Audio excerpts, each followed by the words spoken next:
Let's study the introduction to the Course in Miracles by taking it line at a time. Before we start, I'll read the whole thing. Point 1. This is a Course in Miracles. It is a required course. Only the time you take it is voluntary. Free will does not mean that you can establish the curriculum. It means only that you can elect what you want to take at a given time. The Course does not aim at teaching the meaning of love, for that is beyond what can be taught. It does aim, however, at removing the blocks to the awareness of love's presence, which is your natural inheritance. The opposite of love is fear, but what is all-encompassing can have no opposite. Point 2. This course can therefore be summed up very simply in this way. Nothing real can be threatened. Nothing unreal exists. Herein lies the peace of God. Let's take it one line at a time. I'm going to take a cue from other scriptural traditions that suggest that the first words of any revelation include all subsequent words. And I think that there's some of that going on with the Course in Miracles, and it's even suggested in the workbook that each lesson folds out of the one prior. In other words, if you get lesson 1, you don't need the other 364. If it finally hits you by lesson 5, you don't need the other 360, etc. So let's take it one line at a time. This is a Course in Miracles. It's an obvious introduction. We've got the idea of a course of study and the idea of miracles or the miraculous. The idea of combining those two, the first time I heard this, was surprising. I thought, wow, I have something auspicious in my hands here. Anything that even presumes to teach miracles has to, I've got to pay attention to this thing. It also begs the question of what even is a course and what even is a miracle, and my understanding of those things. And I realize when I hear the statement, I don't really know. I have ideas, I have preconceptions about both. So the next line is, it is a required course. Now this is an absolute statement, meaning that everyone, everywhere, all human beings, this is how I understand it, will have to take this thing called A Course in Miracles. Now, I want to go back even to the first line. When Helen Schucman received this, and she read these words, when she received them, wrote them down, under her hand appears, "This is a Course in Miracles." There was no book called A Course in Miracles. It's not like, I'm going to give you this book. Someone called the title A Course in Miracles. So at this point, she's surprised to see that I have, as a channeled message, a course of study. So, just contemplate that maybe a little bit about how Helen Schucman might have felt as this was unfolding underneath her. It is a required course. It means we all have to take it. We, meaning all human beings. Every human being, every being alive, breathing, is going to have to take this. You have to take it. In other words, we're here to learn. It's a very new agey concept. We're here to learn. We have to learn. Life is a school, etc., etc. But here we have it. It is required of all of us. So is this book required? Of course not. Not everybody's going to see this book. Not everybody's going to care about this book. The author of this thing is saying, there is a course of study in this place called human life. There is a course of study. All must accomplish this course of study. That's what it's saying. It's not saying that this book is necessary for everybody. It's saying that everyone will have to go through this course that's going to be explicated in the rest of this. Okay, the third line, only the time you take it is voluntary. Now that means how much time you take it. That means when you take it. That means how you bring yourself to it in time. This is voluntary. In other words, you have to take the course. The time itself is completely up to you. So a person can go through a whole lifetime and not address one issue in the Course in Miracles. A person can go through 100 lifetimes. I'm using the term lifetime as a sense of understanding. You may or may not believe in reincarnation. I may or may not believe in reincarnation. So we have to talk about a sense of how does the course material find its way into human consciousness. It takes time. You see that yourself. It takes time to learn to tie shoes. It takes time to learn how to be a human being. And it takes time to learn how that I am a son of God. And so I'm not having to learn how to be a son of God. And it goes into this later in the course, the divine nature of what we're talking here as a human being, our divine source. That's not on the table yet. But what is on the table is miracles and how we learn miracles. And miracles are going to be a way we finding out our true nature. Okay. So only the time you take it is voluntary. I can do this in a year. I can do it, which is what the course is laid out as a year-long course, or I can take 1,000,000 years. This is up to me, whether I take it, whether I apply myself to it or I don't. Now, the other side of it is, even the aspect of this being voluntary, it says, now we get into the next line, to help to understand time. Free will does not mean that you can establish the curriculum. In other words, I can't cherry pick what is taught. This implies there is a teacher. It implies there's a teacher, a teaching, and someone who is being taught. All of this is implied by this. Free will doesn't mean I have any control over any of that. So it also asks, it begs the question about what is the curriculum. Curriculum. A curriculum is a course of study, the running pattern or sequence of coursework or ideas, and that involves a presentation, and then an absorption, an integration, a learning, and then using it, a practicum. So that there is a course of study at work here. That is a curriculum. So what's the curriculum? Is it this book? No, it's not this book. The curriculum is your life. Curriculum is my life. The curriculum appears in front of my eyes on a daily basis. The curriculum appears when I wake up in the morning. And in this vision that happens in front of me, in this waking and seeing and witnessing life coming at me, this is the curriculum. Meaning there is a teacher on the other side of this. Now, if I don't know there's a teacher there, and I don't know there's a teaching, and I don't know that I'm being taught, I waste a lot of time. And so that time that I waste, let's say making spitballs while history class is in session, that's my business. I can do that all day long. I will learn, I'm using a grade school analogy or a high school analogy. I will have to learn history. I will be tested on history. I will have to spit back what I was supposed to learn. I will get the information from a teacher. I will get a teaching, and I will be the taught one way or another. I will not move on. I can spend my time making spitballs or staring out the window, but either way, I will have to do history. That's what this is saying. I will have to do this course of study that's being described here. There are no options. So I cannot establish what is taught. I can't establish, I want to take this, I want to take this, I want to focus on this aspect or this aspect. No, I'm going to get a full and total consistent teaching. And it goes on in the next line. It means only that you can elect what you want to take at a given time. It means only that you can elect what you want to take at a given time.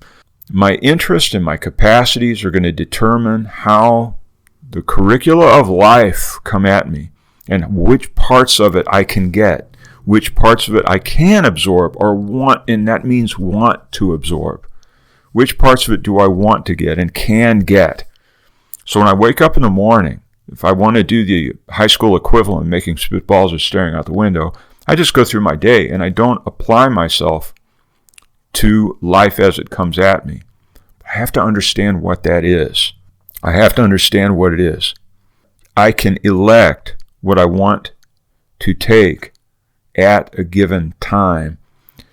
What I want to take. So I have this, that's the little willingness is implied in this.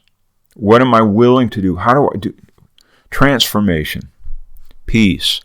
What are the metrics that the Course offers later on? It offers, very quickly actually, it offers the metrics are in this section, this introduction. The metrics are there, of which I can tell whether or not I am learning the course, the curriculum, whether I'm applying myself to the curriculum at a given time.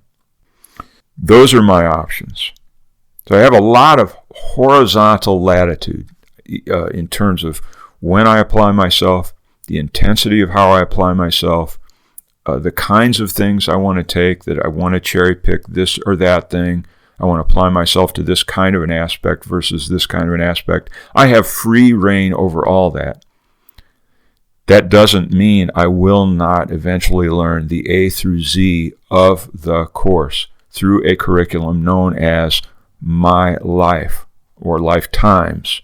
Then we have a leap in the introduction. The course does not aim at teaching the meaning of love, for that is beyond what can be taught. Why on earth did it even say the course doesn't aim at teaching the meaning of love? It was talking about miracles.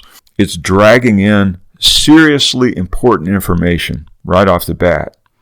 So the course does not aim at teaching the meaning of love. I didn't think it would, but it's warning me. That's not what this is about, for that is beyond what can be taught. However, next sentence, it does aim, however, at removing the blocks to the awareness of love's presence, which is your natural inheritance. So this course is about love, but it's not going to tell me what love is. That is in the form of revelation. It's in the form of, it's a transcendent level of knowledge, of being, of love.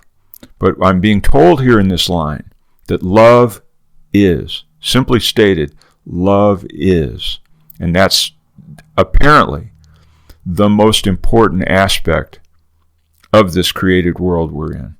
Love. That's what the curriculum is about. The curriculum of my life, as it comes to me taking whatever options in time I want to take on what I learn and how I learn it and how fast I learn it. It's about love. But it's not about learning what love is, the meaning of love, the purpose of love, the mechanics of love.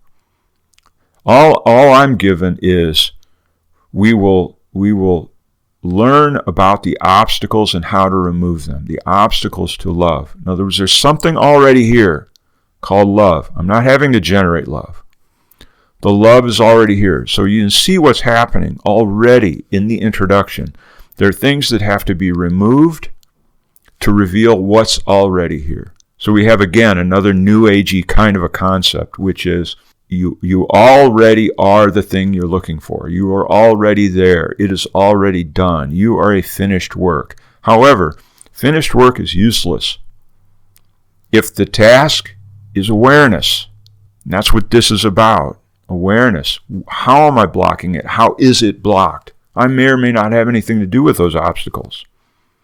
It does aim, however, at removing the blocks to the awareness. Blocks to the awareness of love's presence. Okay. So that love is a natural state, and I'm not seeing that natural state. Anyone here listening to this or reading the course can just say to themselves, love is here. Love is present. I don't know what it is. I don't understand it. I don't know the meaning. And I can't really see it. And any ideas that I have about it are not satisfying. And it says, it is my natural inheritance, love's presence. It's inherited. It's inherited. There's nothing to talk about generating love or being love or any of this kind of stuff.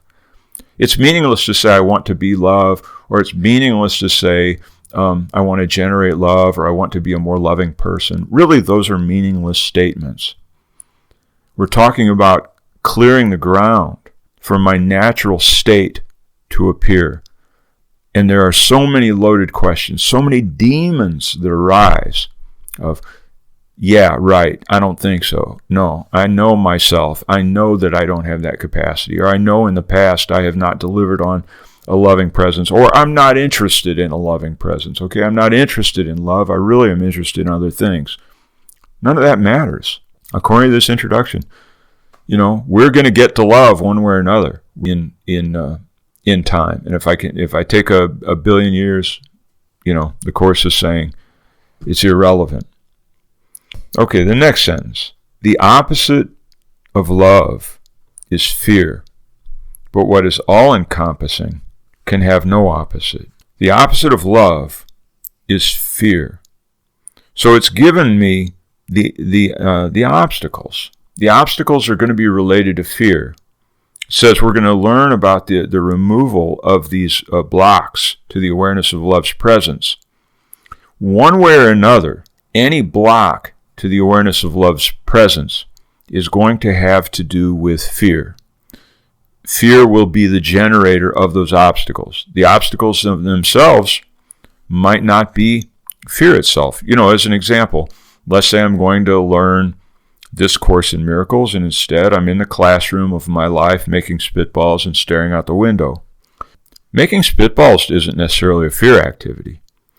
Staring out the window isn't necessarily a fear activity. But they're both generated by an unexamined fear. I'm either aware of that fear or I'm not aware of the fear. I might be afraid that I'm too dumb. I might be afraid I just don't want to apply myself to information, and I'm afraid it's going to take up headspace. Whatever my fear might be, one way or another, I'm afraid of getting the message.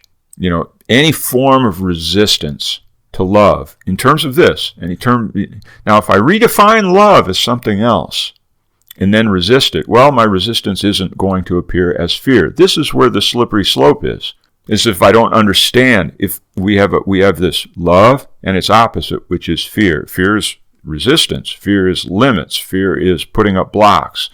That's fear. It says, but what is all-encompassing can have no opposite. So love, being all-encompassing, supersedes fear. It incorporates fear.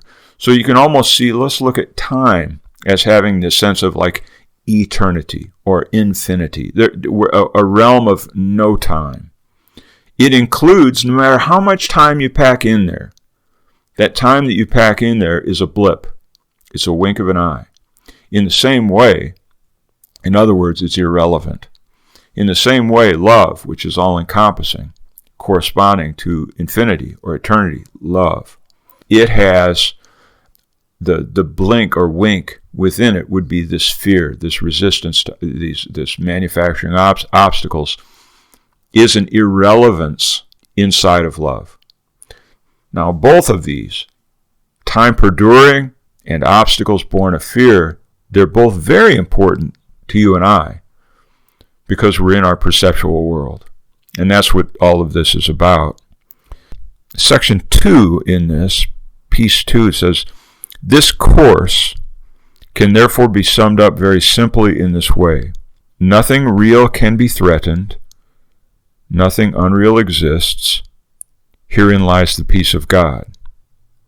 So that the author of this is saying, in a word, we're saying that what is real permanently. It's all inclusive. It is the operating program. It is the definition of all things. It is true. The Course is also giving it the name of love. This is the all-present, all-encompassing reality, or we don't have the ability to know the meaning of love. That's like saying, what's the meaning of God? It's the same sense. And as I've heard it said by others, to know God is to be God. In other words, to have the meaning of love is to simply be love. Love has no meaning apart from being. From the viewpoint of eternity, from the viewpoint of love, there is no fear. From the viewpoint of eternity, there is no time. Now, from the viewpoint, from the vantage point of being inside of time, eternity doesn't mean anything to me. And in fact, in that sense, love doesn't mean anything to me from the viewpoint of perceptions. And it says, since this is the reality, herein lies the peace of God. God's peace is unperturbable. It's unperturbable because there can be no threats. This is the introduction to the Course in Miracles. Where did this come from? What is it? There are these different channeled messages. And the Course itself, like any, like if you look at the cross-section of, let's say, a nautilus shell, and you see the golden mean expressed in the relationship of one chamber to the next. And, the golden mean, it's a famous situation showing some sort of divine author or some sort of intelligent design of everything, is that there's such consistency. Well, the Course has this all over the place. It's an amazingly coherent book. And so I ask myself, where might have this come from and why? I'm going to say it's in the same way that the New Testament came in at a certain time, the Old Testament came in at a certain way, Taoism came to a certain people at a certain time. A Course in Miracles, which is really just a book that, a big fat book, 133,000 words apparently, came in to a couple who were having some struggles up at, I think it was Princeton School of Psychology. And this book comes through at a time when there's a consciousness revolution, quote unquote. I put quotes on that because a lot of it was artificial, in the United States. And the Course in Miracles came into that hotbed of mind seething, sort of roiling. For that reason, I think it's our scripture, whether you want to say, for the boomer generation or for post-World War II generation, for moderns. I think it's our scripture, and it was designed for us. If you want to say, there's this stuff within the Judeo-Christian tradition about the Jews being the chosen people, let's say, and they receive this, the Ark of the Covenant and whatever, the Ten Commandments and all this kind of thing, based on them as a chosen people. For whatever reason, I'd say that we are a chosen people. Yeah. That's as slightly uncomfortable as that makes me feel. We are a chosen people. And this writing, which took 7 years to come into fruition, is for us, for our time. And the teachings in it are an imperative for our time. I'd say that maybe it's essential for us if you want to see sanity in spite of an insane world unraveling. The Course in Miracles is there for that. As reality unravels, the Course gives standards for finding a ground, finding sanity, touching into that inheritance of love, understanding priorities when time is flying by, or even the nature of time itself seems to sort of fold in on itself or crumble or shatter or fragment, that we're given something that's consistent, something outside of that temporal. And in the end, the Course right here in the introduction says it all. You yourself have an idea of a miracle. You have an idea of what a miracle is right now. You have an idea of what a miracle would be in your life right now, in this situation or that situation. It's not generic. Miracles are extremely specific. Point on, specific to a circumstance. And then there's the understanding in the miracle. That's part of the miracle, is for the veil to part, the veil of unreality, the veil of ignorance, the veil of dullness to part. And for me or you, in that particular situation, to have a shaft of light, a glimmer of understanding come into a certain situation. And I say that's what this whole book is about. And it's not a matter of an option, a glorious option to have a good time because some, I don't know what, Jesus, Holy Spirit, Christ being delivered some goodies to me. It's about saving ourselves. The terminology later on in the book is salvation. So I offer the learning miracles, and this it's the only operating manual I've ever heard of that said it was going to teach me miracles. It's our responsibility. Thank you very much.